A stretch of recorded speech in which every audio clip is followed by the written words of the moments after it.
The billionaire's wife believed the maid was invisible. Someone to shout at. Someone to blame. Someone to remind every day that power had chosen the right side of the door.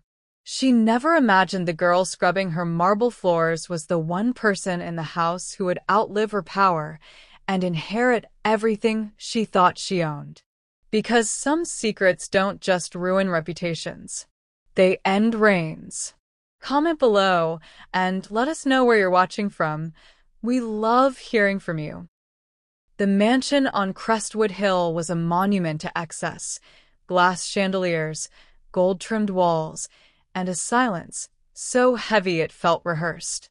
Inside lived Victor Hale, a self-made billionaire whose name commanded boardrooms and broke competitors. And beside him, always dressed in elegance and entitlement, stood his wife, Margaret Hale. Margaret ruled the house with cruelty disguised as refinement. She didn't raise her voice, she sharpened it. Every order was a humiliation. Every correction, a reminder of hierarchy. And at the bottom of that hierarchy was Lena, the maid. Young, quiet, obedient. Margaret made her clean the same spotless floors twice. Eat in silence. Change clothes if she dared look too comfortable. No one intervened. Not the staff. Not even Victor. Because no one knew what Lena truly was. Not just a maid. Not just a mistake.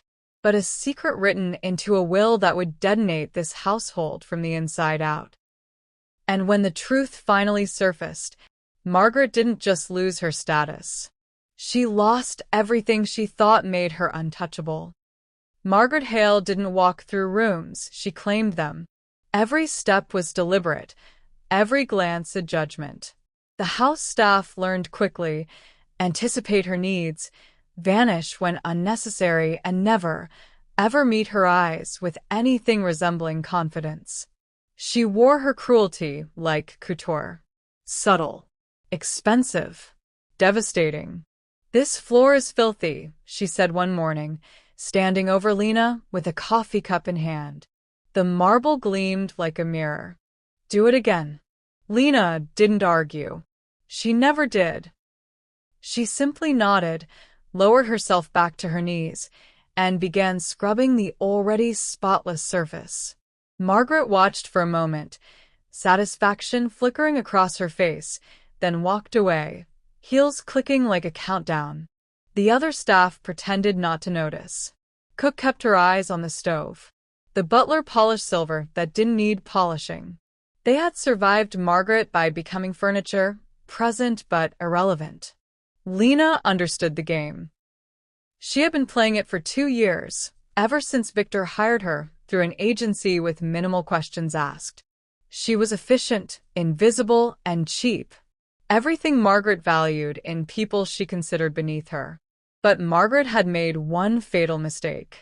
She assumed invisibility meant powerlessness. She assumed silence meant submission. And she never once questioned why Victor, a man who controlled billions, had personally insisted on hiring a girl with no references and a face he never looked at directly. Lena had learned to make herself small. Not just physically, though her slight frame helped, but existentially. She folded into corners, moved through hallways like a whisper, and perfected the art of being present without being seen. Margaret tested her constantly. "Your uniform is wrinkled. Change it. This tea is cold. Make it again. You're breathing too loudly." Each command was designed not for practical purposes, but for dominance. Margaret needed to remind anyone, that she held power. And Lena, with her downcast eyes and obedient nods, made the perfect target. The other staff pitted her. Some whispered that she should quit, find work elsewhere. But Lena never complained. She absorbed every insult, every impossible task, every public humiliation with the same quiet acceptance. What they didn't see was the way she watched, the way she noticed which rooms Victor disappeared into late at night. The way she memorized Margaret's routines, her insecurities, the moments when her mask slipped and raw fear showed through. The way she cataloged every cruel word, every dismissive gesture. Lena wasn't just enduring. She was documenting. Because she knew something no one else did. She knew why she was really here. She knew what Victor had hidden from his wife, his lawyers, his entire world. And she knew that patience, true patience, was the most brutal form of revenge. Margaret's cruelty wasn't random, it was calculated. She never left marks that showed. Never screamed loud enough for Victor to hear from his study. Her violence was atmospheric, a climate of degradation that made Lena question her own worth. One evening, Margaret hosted a dinner party. 12 guests, all dripping with wealth and boredom.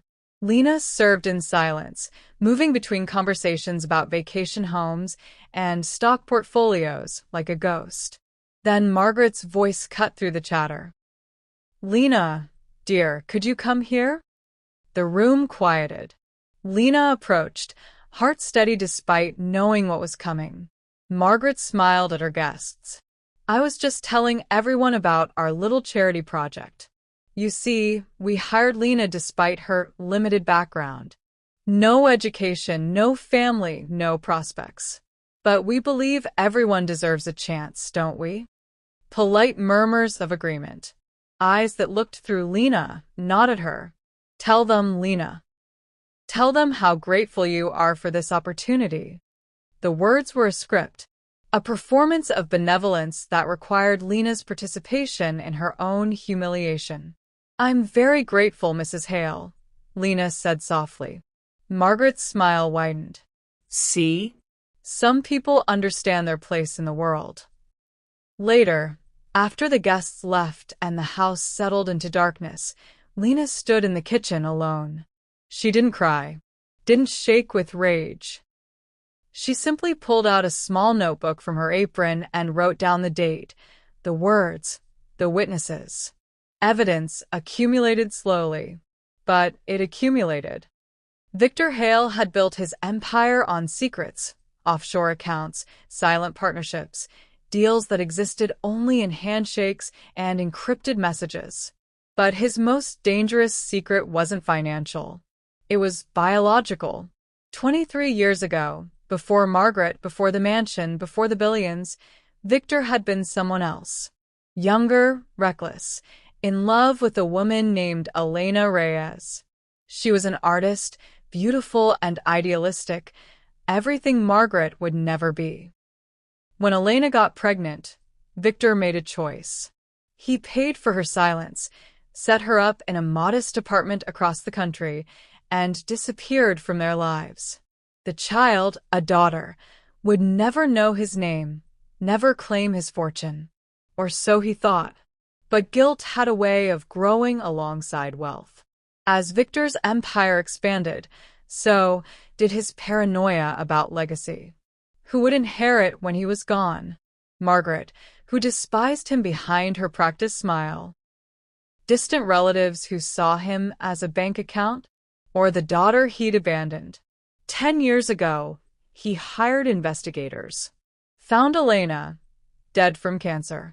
Found the daughter, struggling, alone, adrift. He watched from a distance, wrestling with conscience and cowardice. Then, 2 years ago, he made his decision. He brought her into his home. Not as a daughter. That would destroy everything. But as a maid. Close enough to observe. Hidden enough to protect.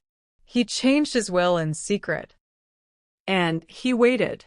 Victor Hale died on a Tuesday. Heart attack in his study, face down on documents that would later be sealed by lawyers. He was 68 years old, and despite his wealth, he died alone. Margaret was at a spa.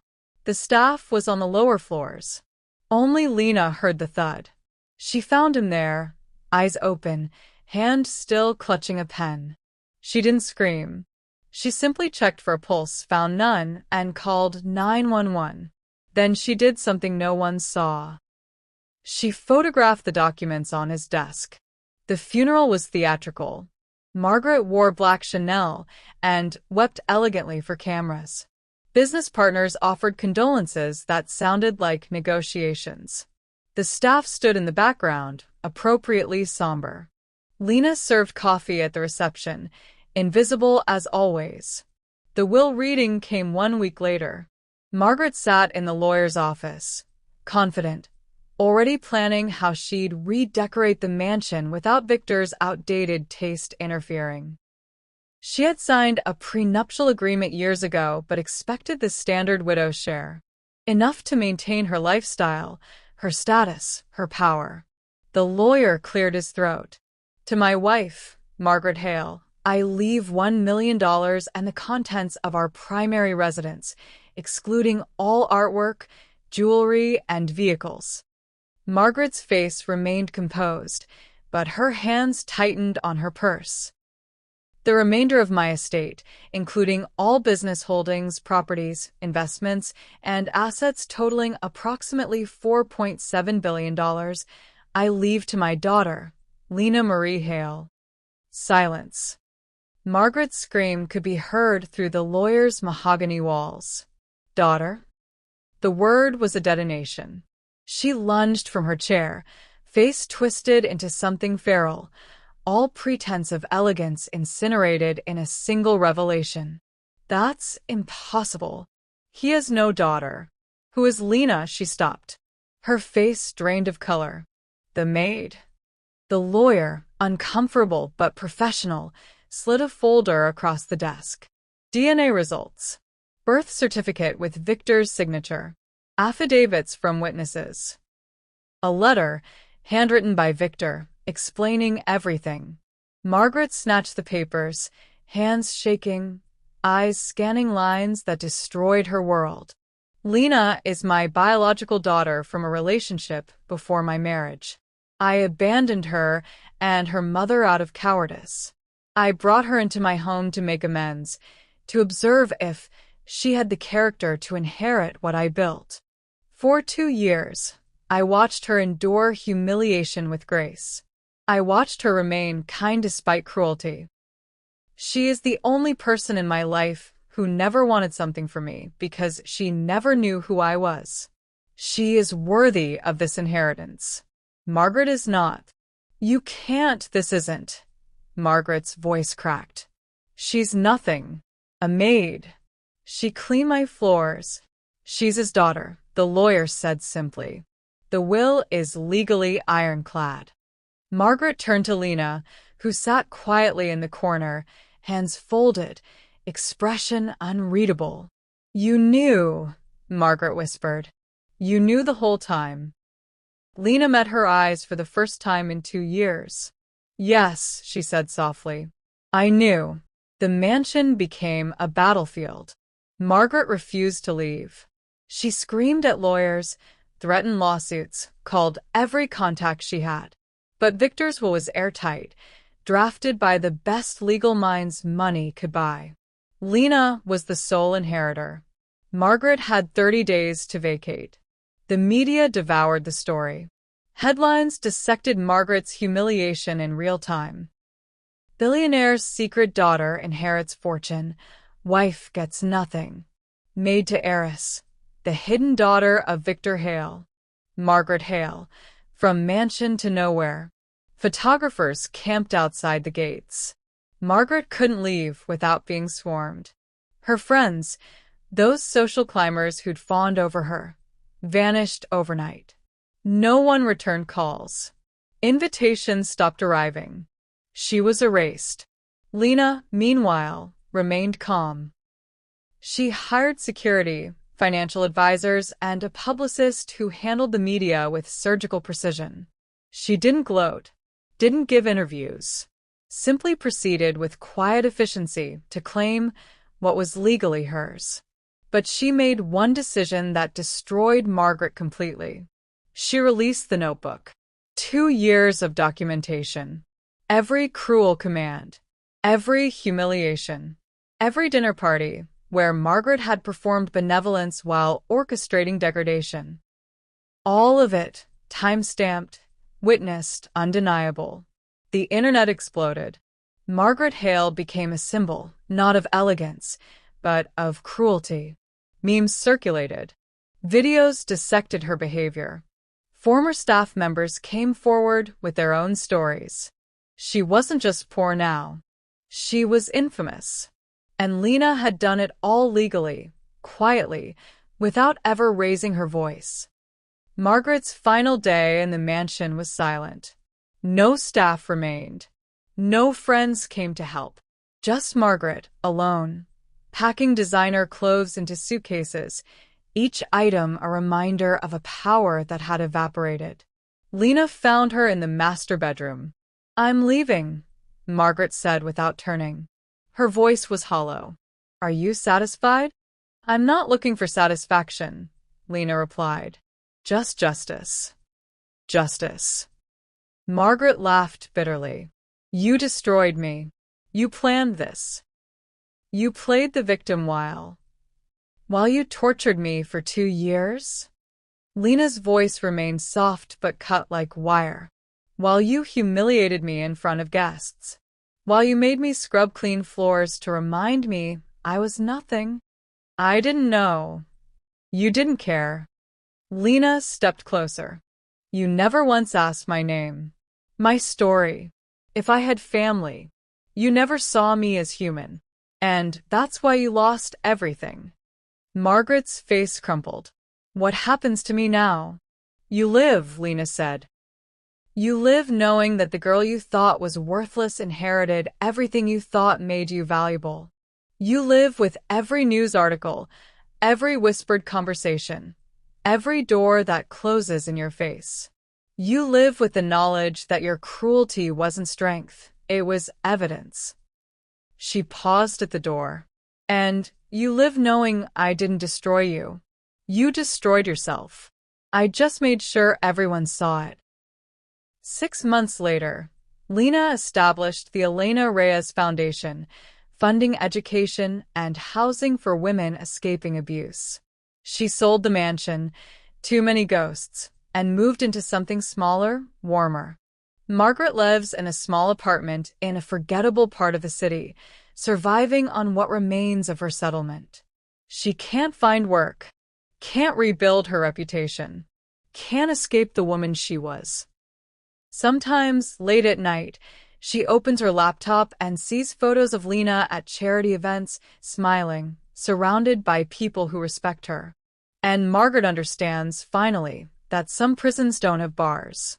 Some are built from the ruins of your own cruelty, and you carry them forever. This is Revenge Unscripted. Thank you for watching. Please subscribe, like, and share.